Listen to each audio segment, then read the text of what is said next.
다들 어때? 해보니까 졸려?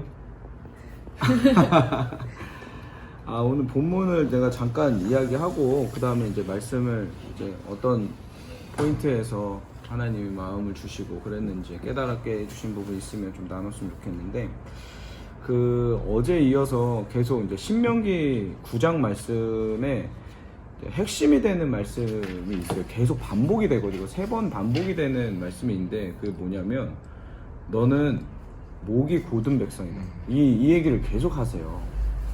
모세 할아버지가 이제 이스라엘 백성들한테 계속 얘기하고, 오늘은 두 번째 13절에 나오는 두 번째, 신명기 9장의 두 번째 너는 목이 곧은 백성이다 라는 표현이 나오거든요. 13절에.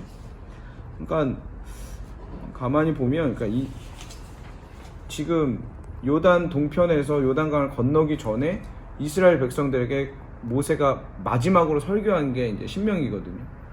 그리고 5장에는 10계명을 얘기하고, 그 다음 6장, 7장, 8장, 9장 넘어와서 뭔 얘기하냐면은 너네는 목이 곧은 백성이야, 나쁜 놈이야, 이 얘기를 한다는 거죠. 생각해봐 하면서 오늘 본문 말씀은 이제 시내산에서 금송아지 사건 있었던 거 기억하시죠? 모세는 40일 금식하면서 시내산에 올라가가지고 하나님과 독대하면서 하나님이 주신 언약을 다 기록하고 그 돌판을 가지고 왔잖아요. 하나님 주신 거 가지고 내려오는데 봤더니 금송아지 섬기고 있어. 돌판 깨부시는. 그리고 나서 어떻게 회개해서 우리가 여기까지 오게 됐다라는 얘기를 오늘 본문의 내용이 그 이야기예요. 그래서 나는 개인적으로 이런 생각을 했어요. 이 모세의 이야기를 들으면서 이 이스라엘 백성들 얼마나 기분 나빴을까 라는 생각, 그래서 그런 생각 들지 않아요? 우리 엄마 아빠 욕하고 있는 거잖아. 너네 부모님들이 이랬어. 여기서는 이제 너희들이라고 나오는데, 너희 부모님들이 이 짓을 했다고. 그러니까 너네 가나안 땅에 들어가서 이러지 마 라고 이제 이야기를 하는 거잖아요. 나는 이 모습을 보면서 여러 가지 이제 감정이 좀 있었겠다. 부끄럽기도 하고 치욕스럽기도 하고 기분 나쁘기도 하고 이러지 않았나. 근데 약속을 성취하기 위해서는 반드시 있어야만 하는 그런 과정이구나. 우리도 이제 신앙생활 하다 보면 부모님이 좋은 모습도 있지만은 좋지 않은 모습들도 보게 되잖아요. 이거는 좀 잘못된 거 아닌가, 이건 좀 잘못 선택하는 거 아닌가라는 게 있잖아요. 그거를 사실 우리 마음은 우리 엄마고 우리 아빠니까 이제 다 감싸주고 싶다고. 누가 우리 엄마 우리 아빠 욕하면 싫잖아요. 그게 내 감정이 그렇잖아. 그러나 언약의 말씀을 좀 진짜 내가 성취하기를 원한다면 냉철하게 봐야 될 필요가 있다. 그리고 나는 그러지 않을까, 나도 그러지 않을까, 내 약점이 무엇일까, 이걸 좀 냉철하게 봐야겠다.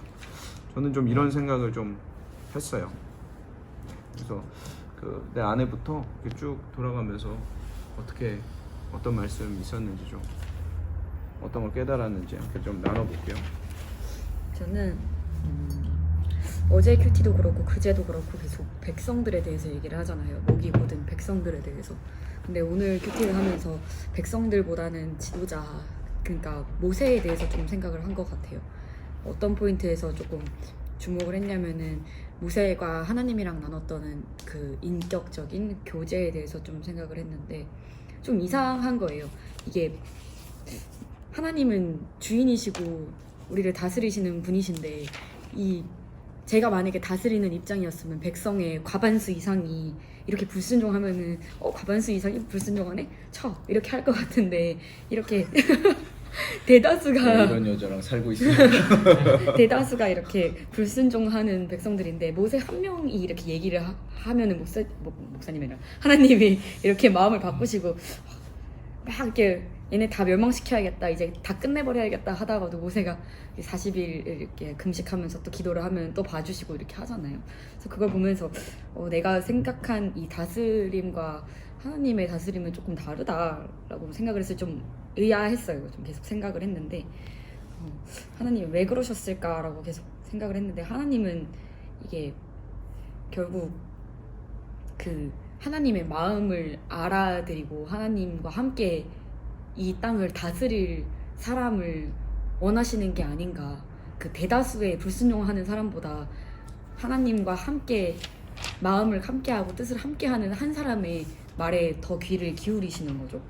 그래서 나도 진짜 하나님과 가까운 사람, 하나님의 마음을 알아들이는 사람, 하나님과 함께 하나님이 맡겨주신 영역을 다스릴 수 있는 사람이 돼야겠다. 그냥 하나님이 너무 쓸쓸하실 것 같다는 생각이 들었어요.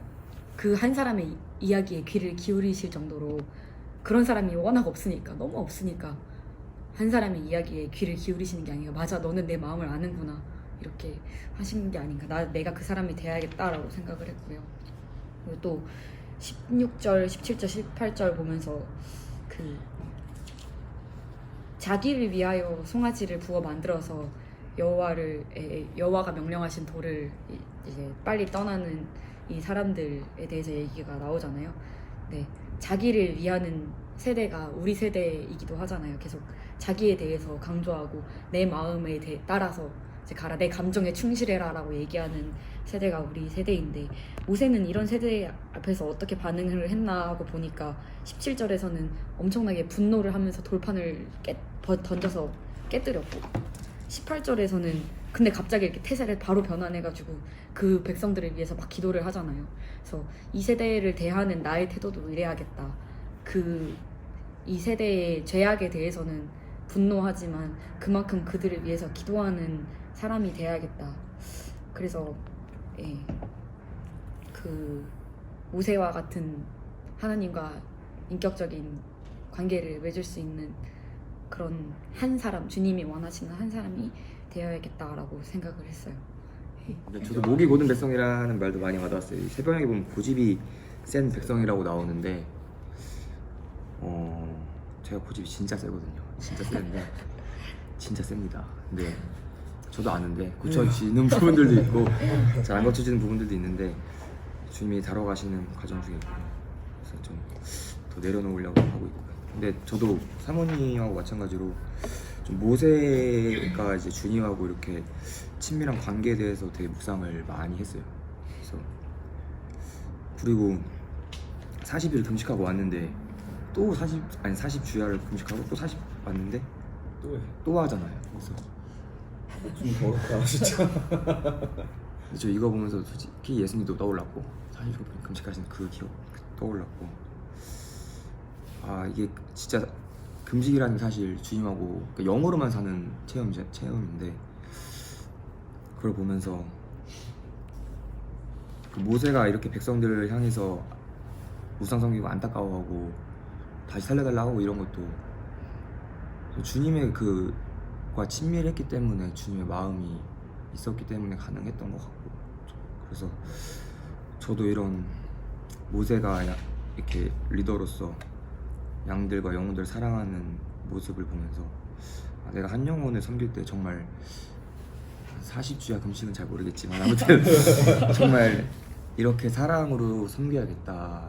정말 진짜 이 한 영혼을 사랑하면서 섬겨야겠다 이런 묵상을 했고요. 근데 그 전에 먼저 선행돼야 될 게 주님과 친밀해야겠다. 주님과 친밀하지 않고 주님의 사랑이 내 안에 없으면 제가 할 수가 없는 거기 때문에 진짜로 막 얘기를 하더라도 자꾸 안 들으려고 자꾸 막 지적하려 하는 마음이 올라올 때마다 이거 물론 이제 바로 잡아줘야 될 것들은 바로 잡아줘야 되지만 이거 또 내 마음이 또 올라오는구나 이런 부담도 들고, 주님께서는 지금 두 귀로 들으라 하시는데 나는 왜 자꾸 또 입으로 말을 하려고 하나 이런 생각도 들고, 그래서 결론은 이 모세가 정말 이 백성들을 향해서 사랑하는 마음으로 주님께 정말 간구하면서 기도했던 이 마음으로 그 사랑으로 한 영혼을 평생 죽을 때까지 섬겨야겠다가 제 묵상입니다.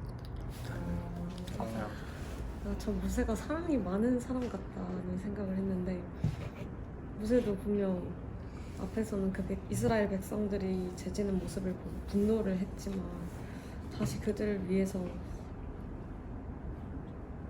밤낮 40일을 그렇게 주님 앞에 엎드려서 기도를 했고, 그리고 앞에 출애굽기 말씀을 보니까 참 이 백성들이 죄를 지은 것이 참 슬픕니다 이렇게 얘기를 하더라고요. 그래서 어떻게 그런 마음이 나올 수 있을까 하는 생각이 들면서 참 내 안에 사랑 없음을 다시 한번 깨달았고, 나도 진짜 누군가를 위해서 이렇게 기도해 줄 수 있는 사람이 되고 싶다는 생각을 했습니다. 그리고 뒤에서 하나 더 묵상한 건 이 고집을 부려야 할 것과 부리지 말아야 할 것에 대해서 생각을 해봤는데, 어떻게 보면 이게 맞는 말인지 모르겠지만 모세도 40일 동안 하나님이랑 씨름을 했잖아요. 하나님이 얘는 빨리 죽여 했는데 안 된다고 그렇게 막 하나님 진짜 바지가랑이 붙잡으면서 그렇게 고집 아닌 고집을 부렸던 모습을 보면서 참 지켜야 할 것은 해야겠다. 사랑하고 사랑하고 축복합니다. 너희 총회날에 여호와께서 산상풀 가운데서 너희에게 이르신 모든 말씀이니라 라는 말이 뭔가 눈에 들어왔어요. 이게 어떻게 보면 직접 나타나셔서 우리 앞에서 모두 이야기하셨다는 말씀이 오늘 좀 새롭게 다가왔던 것 같고요. 근데 이런 능력을 체험했음에도 약간 자기 스스로 부패했다는 말이 또 되게 감명 깊었던 게, 저는 외부 요인 같은 걸 되게 생각 많이 하거든요. 부패했을 때 이것 때문에 내가 부패했구나 이런 생각을 저는 많이 했었는데, 내 스스로 내가 나를 물들이고 있었던 부분이 어떤 것일까라는 생각이 많이 들었고, 또 내가 가지고 있는 이기주의, 이게 또 나만을 위해 생각할 때 우상을 만들게 된다는 맥락으로 저는 읽게 됐거든요. 그래서 내가 가지고 있는 이기주의, 그리고 또 내가 섬기고 있는 금송아지는 무엇일까, 아직 이게 너무 본질적인 질문이라 아직 저도 찾지 못했지만 이번 남은 한 주 동안 계속 찾아보려고 노력하겠습니다. 사랑하고 축복합니다. 좀 말씀 보면서 모세하고 좀 이스라엘 백성들하고 그 하나님의 말씀 앞에 서는 그 태도에 대해서 좀 묵상을 하게 되는 것 같은데, 신명기 9장 9절에 그때 나는 여호와께서 여러분과 맺은 계약을 기록한 돌판을 받으려고 산으로 올라가 40일 동안 밤낮 거기에 머물러 있으면서 아무것도 먹지 않고 마시지도 않았습니다. 모세는 40일 동안 이제 하나님 앞에 계속해서 머물러 있고 하나님 말씀을 받기 위해서 그냥 오로지 그거 하나 때문에 이렇게 머물러 있었는데, 근데 그 시간에 모세가 그렇게 하나님 앞에 하나님과 독대하고 하나님의 말씀에 귀 기울이고 있는 그 시간에 백성들은 그 아래서 죄를 짓고 있어요. 근데 좀 어떻게 그렇게까지 극단적으로 이렇게 갈라질 수가 있을까, 그냥 그런 생각을 되게 하게 되는데, 한쪽에서는 진짜 살아계신 하나님의 말씀이 선포되고 있는데 한쪽에서는 그 직접적으로 그 음성을 듣는 건 아닐지라도 매일매일 그 신의 산이 풀로 타고 있고 뭐 계속 천둥치고 나팔도 불었는지 모르겠는데 어쨌든 진짜 하나님께서 살아계시다는 것들이 보여지는, 어쩌면 하나님의 임재 앞에서 계속 백성들이 보고 있는데도 어떻게 금송아지를 그 앞에서 만들 생각을 할 수 있을까? 좀 그런 것들이 되게 나도 그 상황에 있으면 그렇게 될까? 그런 생각을 되게 하게 됐던 것 같아요. 내가 이해는 안 되는데 그렇게 그 상황에 처하면은 뭔가 그런 마음이 일어나는가, 그런 생각들을 하게 됐던 것 같아요. 17절에 막 모세가 극단적으로 저 돌판을 깨뜨렸을 때 되게 좀 충격이 있어요. 이 40일 동안 그 공들여 받은 돌판 아까워서 어떻게, 그것도 사람이 쓴 것도 아니고 하나님이 쓴 건데 좋게 해도 되는 건가 했는데, 그 정도로 화가 난 거지. 근데 온유한 사람이라고 했잖아요. 온유하다는 것 자체가 그 온유라는 단어 자체는 그 전제 조건이 있어. 야생마 같은 그 기질이 하나님. 길들여진 걸 온유하다라고 해요. 그 단어 자체. 그러니까 모세는 원래 기질이 진짜 불같았던 것 같아. 그러니까 이게 돌파인지 뭔지 뭐 관심 없는 거야. 지금 열받으니까 뭘 던진 거지 그냥. 가열지. 천국 가서 혼나는 거 아닌가? 모세한테 혼나는 거 아니야? 그래서 그러지 않았나. 그래요. 다들 이렇게 잘 나눠줘서 너무 좋고, 나는 또 보면서 그 하나님의 분노를 풀어드리는 방법이 있구나. 이런 생각을 좀 하게 됐어요. 그게 바로 이제 기도와 우상 제거다. 보면은 이제 19절에 보면 여호와께서 그때에도 내 말을 들으셨고 나오잖아요. 세번역에는 이게 내 애원을 들어주셨습니다라고 나와요. 20절에 보면 내가 그때에도 아론을 위해 기도하고, 그러니까 죄 지은 사람들을 위해서 기도하는 거, 애원하는 거, 그거 하나님 마음을 풀어드릴 수 있는 방법이구나. 그리고 죄를 지었다면 그 죄, 그러니까 21절에 보면 너희의 죄 곧 너희가 만든 송아지를 가져다가 불사르고 빻아가지고 찢고 티끌같이 그냥 가루로 만들어서 버렸다 하잖아요. 이런 과정이 있어야지 하나님 마음 풀어드릴 수 있구나 라는 생각을 하게 됐어요. 나도 빨리, 아까도 나누고 지금도 사랑하고 축복합니다. 아니 아까도 나누고 지금도 나눴으니까 사랑하고 축복합니다. 두 배로.